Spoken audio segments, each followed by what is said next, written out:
sector 2, no? So, mo na siya isang down, balik mo na sa sector 1 half. Kaya ang SSD, asa sa kawa.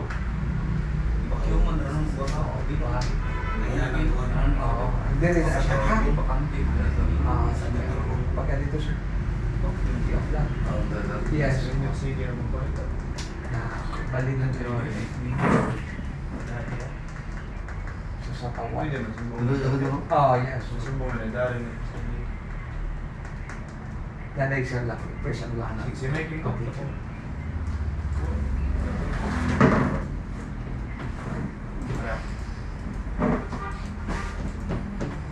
Sir, again sir, ready naman mo sir na. Wala pa rin, mag-SSD pa man mo no? Magpaan pa ka itong... Magpaan ba yan? Install ka? Oo, install pa. Sa iyang... Sige sir, pag nato sir.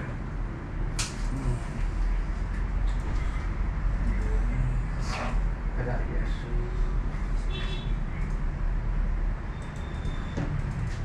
Nauna, mami? Ha? Nauna na siya? Okay, good. Wala kita sa Dubai. Masih may discounter na dito. Sir, okay, that's it. Okay, relax.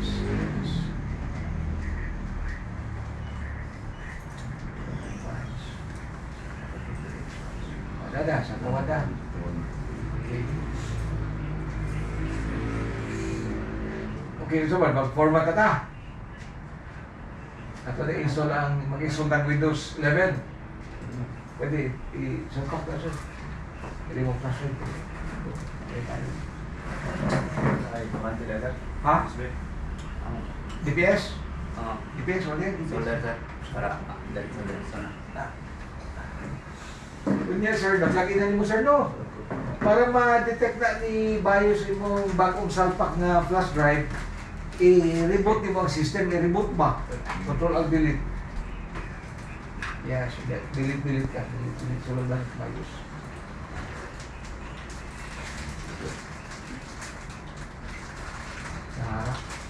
Ito ka sa advance. Okay. Ito na ta sa boot. Okay, ang unang pahitawan mo sir, scroll down mo sir, scroll down sa most. Sige pa, sir. Okay. Kabantay ka ng hard drive DPS priorities. Double click ka sir. Click ka sir lang. Okay, na. Daka ng boot option 1, i-click. So, okay, sige, click. I-make sure ni mo na nga ang nakabutang anak niya din na is ang imong flash drive.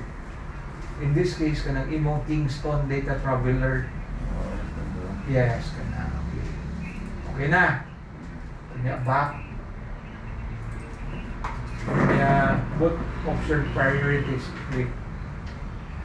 Kala siya.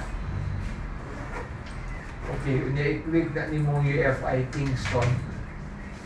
Kana siya. Kay ang atong BIOS UEFI man. Click na siya. Okay na siya.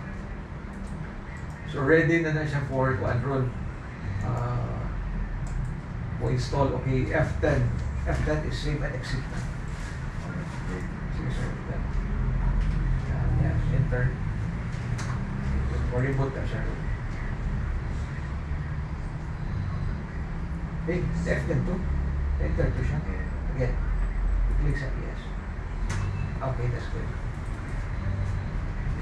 Wala to ang iyang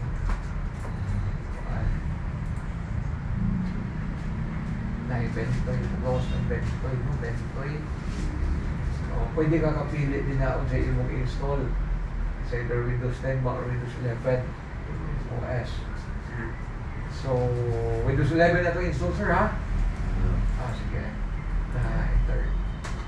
Din kay since UEFI man ang BIOS na to, so gamiton na itong Wimbot. Kung legacy gani, normal mode lang mo ha. Kung UEFI, Wimbot. Yes.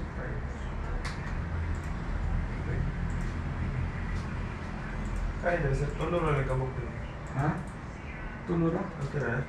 Tulo na? Okay na, silicone. Yeah, yes. Okay, yes. Pero yan install, wala. Install siya. Installing, okay. Dito ginatato may balan sa device manager kung na-resolve ba niya, di ba? Device manager ba? Resolve ba niya?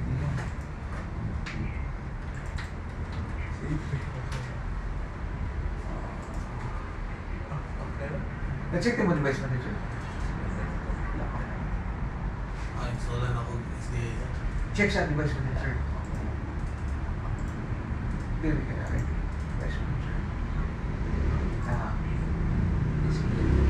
Natin ko. Display number na ito. Diba may kusong pa? Nagani sa SDI.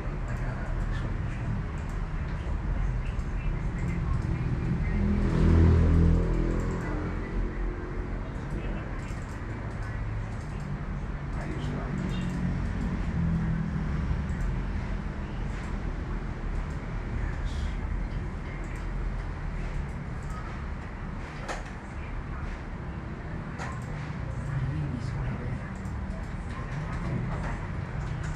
Ang drive di ani, resolve na, wala pa. Wala pa no? Human na ni. Pero time zone mo, okay na. Okay, yun na yung time zone. Pwede naman sa ito. Yeah, yes sir, excellent sir. Okay, ano sir, ha? Hindi ka abot din mo din sir. Kuan. Ato sa kitry nga mag-click install ta ba? Wala yung habwa din sa tanan ba? I-delete na to tanan ang sulod, ang currently sulod niya ba? Ha? So i-delete na to na siya tanan sir. Isa kasa na pwede na ako, delete. Kung talagang Oh yes, oh i-delete. Dadaan sa kabalit? Yes, oh i-delete siya. Para malimpigil ang hard disk. Blanco yun siya ba? Kaya pwede ko siya mag-edit. Delete ako. Okay.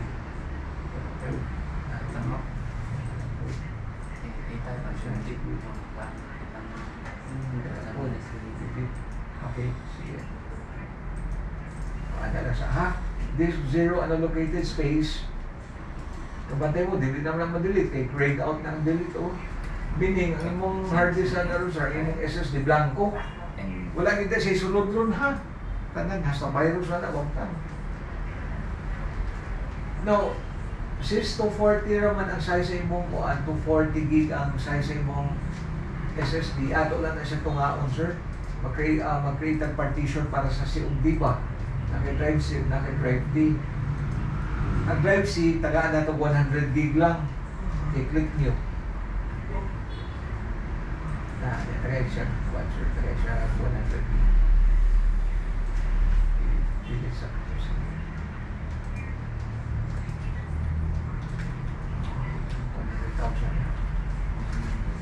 100,000 MB, that's equivalent to 1. 100 gig.